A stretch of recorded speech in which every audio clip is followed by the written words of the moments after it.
Trial for WNBA basketball star Brittney Griner began today in a Russian court. Griner is facing up to 10 years behind bars on drug smuggling charges. She was detained in February at Moscow International Airport. Professional athletes, fans, and other sports teams are increasing their calls to the U.S. government to do what it can to bring Griner home. Charlotte McBride is here to tell her how that day in court went. And I know, Charlotte, we've all been following this, but why don't we tell people who may not know the details what Russian authorities are accusing Griner of doing?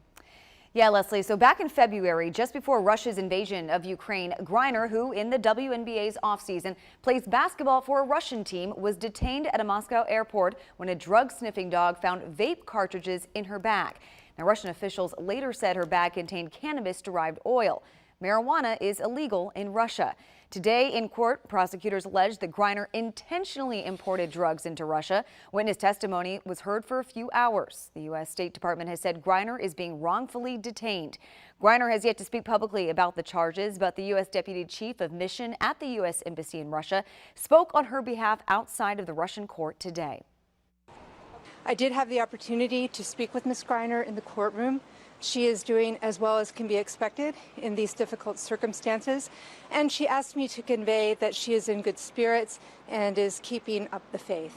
I can assure you that the United States government at the very highest levels is working very hard to bring Ms. Griner as well as all wrongfully detained U.S. citizens safely home. And back here in Washington, new billboards are on display outside of Capital One Arena, where the Washington Mystics play downtown.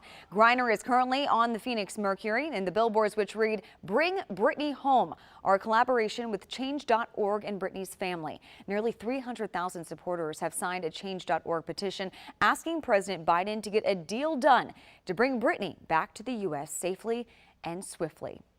And guys, Griner's trial will resume in Russia next Thursday, July 7th. It's been such a hard thing for her wife, for her family, for her teammates, and everybody is hoping that this is settled and settled soon. Charlotte, thank you.